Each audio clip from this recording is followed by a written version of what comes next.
দেখুন, যে ঘটনাটা ঘটেছে কয়েক বছর পরে এরকম ঘটনা ঘটেছে। আর নূতন নির্বাচিত সরকার হওয়ার পরে সারা দেশ বিরোধীরা চেয়েছিলেন নির্বাচন করো, মানুষের গণতান্ত্রিক অধিকার ফিরিয়ে দাও। গণতান্ত্রিক অধিকার ফিরিয়ে দেওয়া মানে কি তার সুরক্ষার অধিকার থাকবে না? কেন এই সরকারের অধীনে এরকম হলো? এর আগেও এরাই এই টেরোরিজমকে বাড়িয়েছিল। তো দুর্ভাগ্যজনক ঘটনা। সেজন্য কেন্দ্র সরকার যেভাবে ওখানকার সমস্যাকে সমাধান করেছে, হ্যান্ডেল করেছে, পুরো ভরসা আছে মোদী সরকারের উপরে। তারা বাকিটাও করবেন, আগামী দিনে এরকম ঘটনা হবে না, নিশ্চিত থাকবে।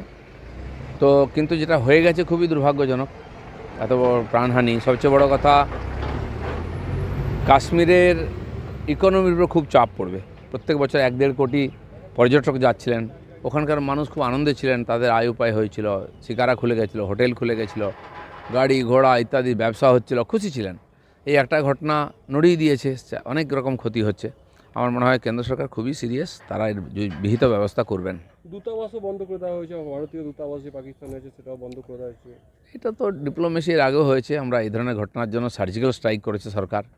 তো তারা যেটা ঠিক মনে করবেন, এর পিছনে কার হাত আছে সেটা খুঁজেও বার করবেন, আর এর সমাধানের সম্পূর্ণ ব্যবস্থা করবেন। প্রকাশ্যে হাফিজ সৈয়দের নয়া ভিডিও, জল আটকালে নরেন্দ্র মোদীর নিঃশ্বাস আটকে দেওয়ার হুমকি হাফিজের, কাশ্মীরের নদীর রং লাল হবে। এই ধরনের হুমকি বহু বছর ধরে চলছে, এটা নতুন কিছু নয়। সরকার তার যোগ্য জবাব দিয়েওছে, আগামী দিনেও দেবে।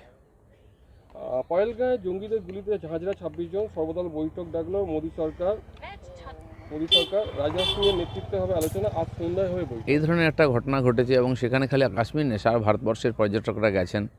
তো খুবই দুঃখজনক ঘটনা, সবার মনকে হৃদয়কে নড়িয়ে দিয়েছে। সরকার খুবই সিরিয়াস, সেই জন্য সমালোচনা না করে যারা বিরোধী আছেন তাদের সহযোগিতা করা উচিত সংকটের সময়। তো সরকার নিঃসন্দেহে সবাইকে নিয়ে এই সমস্যার বিরুদ্ধে লড়াই করবে। তো খুব ভালো পদক্ষেপ, সবাইকে একসঙ্গে লড়াই করা উচিত। চাকরিহাতে এসএসসি ভবনের সামনে অবস্থান বিক্ষোভ, আজ তার 4 দিন, কি বলবেন? দেখুন, অবস্থান, ধর্মঘট, ধর্না পশ্চিমবাংলায় এটা নতুন কিছু না। আর এই সরকার এমন সমস্যা তৈরি করছে যার সমাধান খুঁজে পাওয়া মুশকিল। সমাধান তো করতে পারে না, সমস্যা তৈরি করে প্রতিদিন, নিজেরাও জড়িয়ে যাচ্ছে। কিন্তু দুর্ভাগ্যের বিষয়, পশ্চিমবাংলার ভবিষ্যৎ অন্ধকার হচ্ছে। আজকে 26,000 শিক্ষকের চাকরি চলে যাওয়া মানে কত স্কুল শিক্ষকহীন হয়ে গেল, কর্মচারীহীন হয়ে গেল। সেখানকার হাজার হাজার ছাত্রছাত্রী, লক্ষ লক্ষ ছাত্রছাত্রী, তাদের ভবিষ্যৎ অন্ধকার। তারা সমাজের সবচেয়ে গরিব পিছিয়ে থাকা সমাজের থেকে আসেন সেই বাচ্চারা, যারা নিজের প্রাইভেট স্কুলে পড়তে পারে না পয়সা দিয়ে। তো তাদের ভবিষ্যৎ অন্ধকার। কবে আবার পরীক্ষা হবে, এদের चाकरी কী হবে, ততদিন তাদের পড়াশোনা কী হবে, খুবই চিন্তার বিষয় এটা।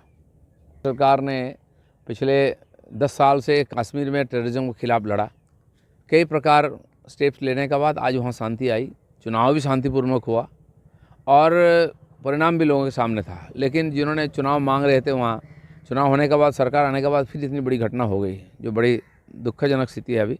तो केंद्र सरकार जिस प्रकार पहले से लड़ाई करके इस समस्या का समाधान किया था, इसका भी करेगा। और ज़रूरत पड़ा तो पाकिस्तान के अंदर सर्जिकल स्ट्राइक भी किया सरकार। इसका जड़ को ढूंढ करके समाधान के लिए प्रयास करेगा। सारे देशवासी साथ में हैं, सारे पार्टीज़ को बुलाया सरकार ने, सब मिल करके निर्णय लेना चाहिए और इस समय सरकार के साथ खड़ा होना चाहिए।